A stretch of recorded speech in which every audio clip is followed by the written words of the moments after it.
Good evening and welcome to Short Film 2013. Tonight we're very lucky to have the well-known short film director Lily Vosper with us, who's going to give us a bit of an insight into making short films. Good evening, Lily. Hello. So the first question I wanted to ask you, Lily, is tell us a little bit about short film making in general.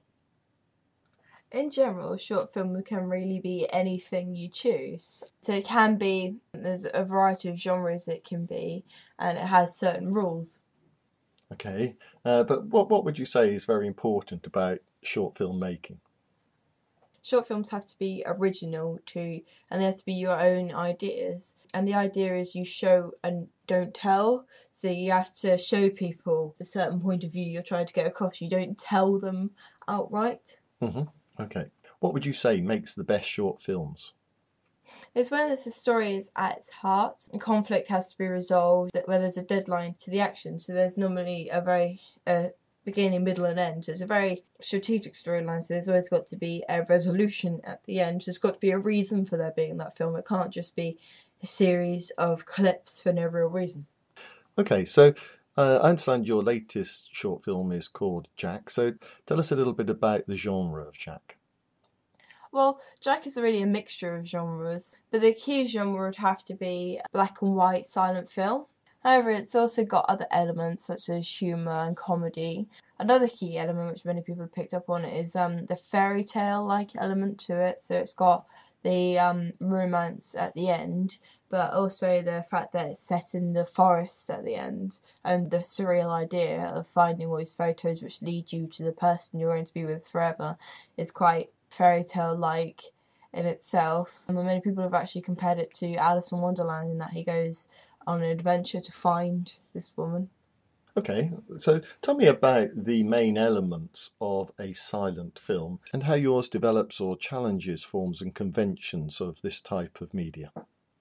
Well, there's four key elements I think are mains to the silent film genre. The first one is intertitles, and this would be usually used because of a lack of sound or dialogue in an actual short film, because they didn't have sound then. It was before the talkies, so there was usually music played over the top, but it meant that people would understand what people were trying to say if it wasn't clear through facial expressions. I challenged this because I did use the intertitles, but I used them more for comedy because they weren't really, you didn't really need them to understand the story because it was quite a simplistic storyline. However, they added to the comedy. Similarly, using bowler hats in the corners of the intertitle slides, it emphasised this comic idea.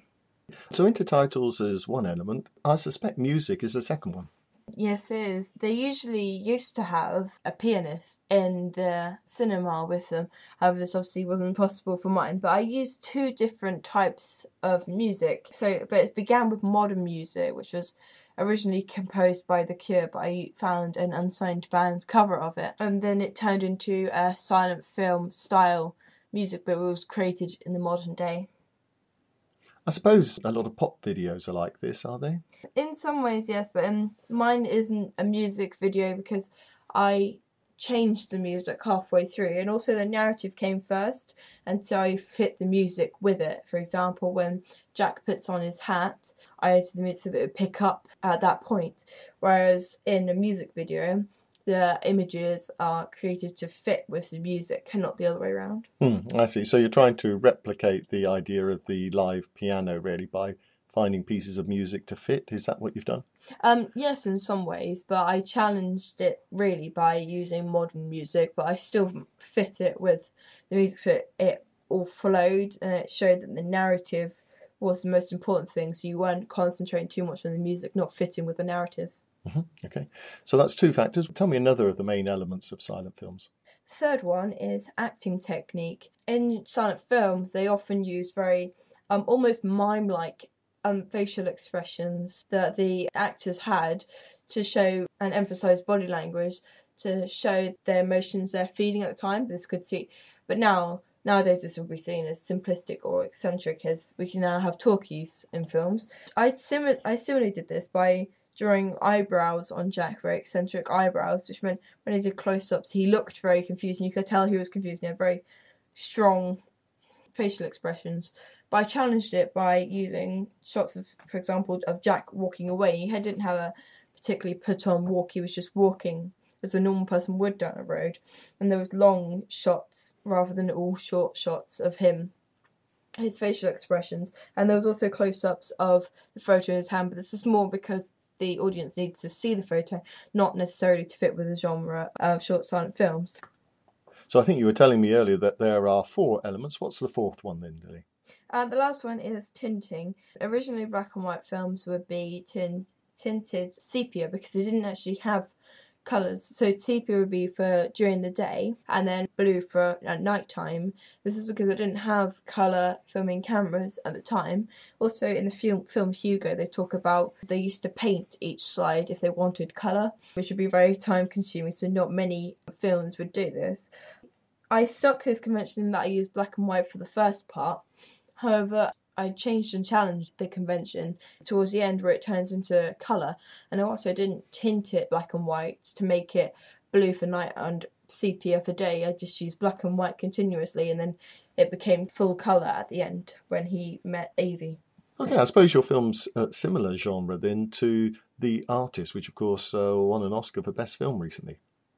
It's similar in some ways in that it's modern actors in a black and white film. It wasn't really like at the time of silent films, that's when it was set, but mine was more in the modern day, which developed that idea of silent film as a more modern day film, which would be more appreciated by modern day audiences.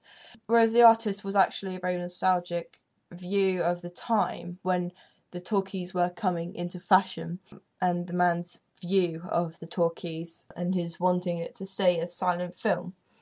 So in some ways it is, but The Artist used some modern elements where, for example, when he's sitting at the bar and all these small men, I think they're cowboys, come running up to him and harassing him, which they wouldn't have been able to do at the time, but they can do it now. And everyone knows they wouldn't have done it at the time, but it's still there. They are challenging it in their own way.